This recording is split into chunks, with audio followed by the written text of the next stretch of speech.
jangan pada saat ada sebuah ketidakberhasilan dalam kita memimpin, kita mengatakan bahwa itu bukan karena saya.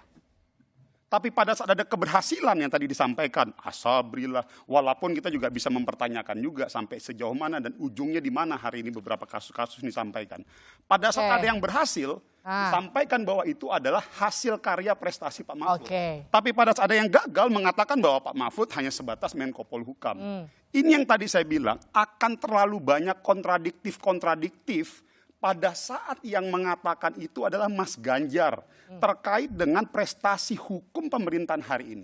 Kalau yang mengatakan sahabat saya dari PKS, yang mengatakan Mas Ferry gitu, mungkin kita masih bisa memiliki nalar sehat ya. Karena posisi PKS, positioningnya firm di oposisi. Gimana tuh Bang Mas Ferry juga sebagai pengamat hukum saya juga kan posisinya di situ. Yang apa disampaikan oleh Pak Ganjar ini kan pasca MK.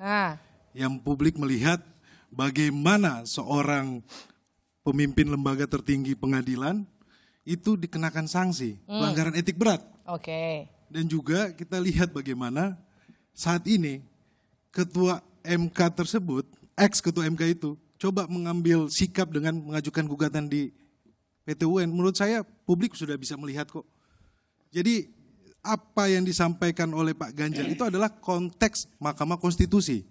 Ini merupakan kemunduran yang ada di Republik ini dan ini menjadi nokta hitam dalam penegakan hukum kita, konstitusi kita, dan demokrasi kita. Ini yang perlu kita highlight selalu bersama. Jangan kita lupakan. Proses gugatan di MK Menko Polhukamnya masih Pak Mahfud MD. Di dalam putusan MK itu sangat jelas Menkumhamnya masih Yasona Lauli. Artinya kita secara struktural tim hukum pemerintah tidak ada yang berubah. Apa yang terjadi di MK?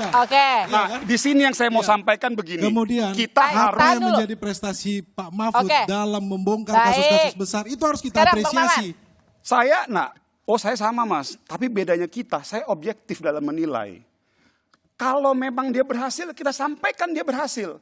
Tapi kalau memang ada satu kasus di bawah era pemerintahan ataupun jabatan beliau pun yang itu patut kita pertanyakan, teman-teman di sana juga harus berani mengatakan bahwa itu juga bagian dari kinerja beliau. Lembaga peradilan tidak boleh diintervensi, tetapi di putusan MK lembaga peradilan konstitusi kita ada intervensi. Berarti saya ingin mengatakan bahwa pada saat ada kegagalan yang notabene di bawah koordinasi Menko Polhukam, kita bisa mengatakan bahwa itu bukan kegagalan Menko Polhukam. Lembaga peradilan bukan di bawah Menko Polhukam, Pak Maman. Betul. Itu adalah lembaga penegakan hukum kasus Asabri, itu siapa yang menangani? Lembaga sosial?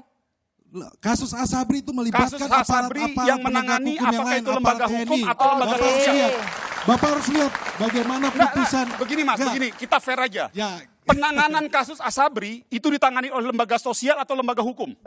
Itu berhasil loh. Iya, makanya saya mau tanya. Penanganan Simpel aja kita. Kasus Indosuria. Penanganan kasus Asabri yang menangani lembaga sosial atau lembaga hukum?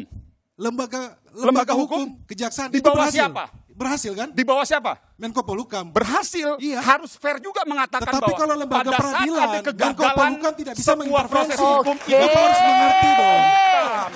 Jadi gini, yang ingin saya bilang, mari kita berdiri di atas tatakan objektivitas. Kalau memang Pak Mahfud prestasinya positif, kita katakan positif. Wajib kita untuk menjaga. Kalau memang ada kegagalan, kita katakan bahwa ada kegagalan. Fair. Jadi bahwa memang ada prestasi Pak Mahfud, saya sebagai salah satu legislatif mengatakan kita apresiasi.